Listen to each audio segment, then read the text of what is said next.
जय श्री हरि प्रिय भक्तों, आज हम जानेंगे जया एकादशी पर क्या करना चाहिए और क्या नहीं करना चाहिए ताकि भगवान श्री हरि विष्णु की पूर्ण कृपा प्राप्त हो जाए और जीवन से सभी नकारात्मकता बाधाएं दूर हो। सबसे पहले जानते हैं जया एकादशी का महत्व।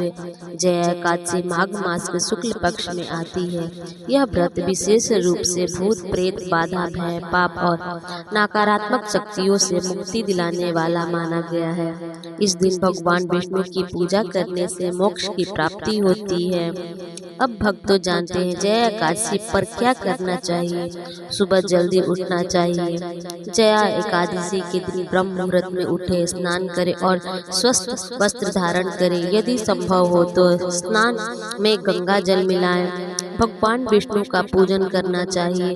पीले वस्त्र पहनकर भगवान विष्णु या श्री कृष्ण की प्रतिमा के सामने दीपक जलाएं।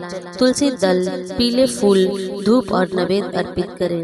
व्रत अवश्य रखना चाहिए। अपनी श्रद्धा और क्षमता के अनुसार निर्जल व्रत, फलाहार व्रत या एक समय भोजन कर सकते हैं।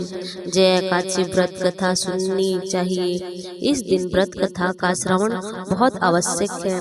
कथा के बिना व्रत अधूरा माना जाता है। भगवान विष्णु के मंत्रों का जाप करें। ओम नमो भगवते वासुदेवाय नमः या ओम विष्णुवे नमः, इन मंत्र का जाप करें। रात्रि जागरण करना चाहिए। रात में भजन कीर्तन और भगवान विष्णु का स्मरण करें। यह व्रत का सबसे महत्वपूर्ण भाग माना गया है। दान अवश्य करें।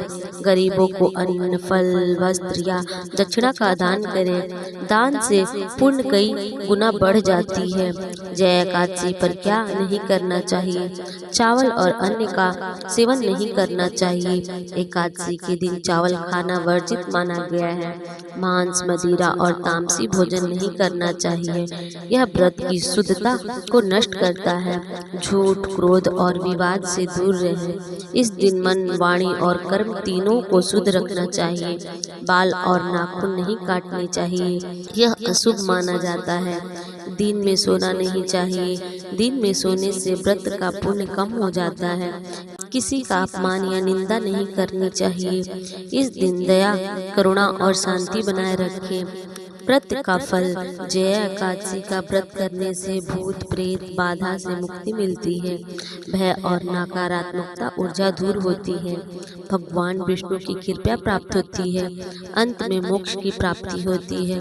यदि आपको यह जानकारी उपयुक्त लगी हो तो वीडियो को लाइक करें, अपने परिवार और मित्रों के साथ शेयर करें। ऐसे ही पौराणिक कथाओं के लिए हमारे चैनल को सब्सक्राइब करें। ओम नमो भगवते वासुदेवाय नमः। धन्यवाद।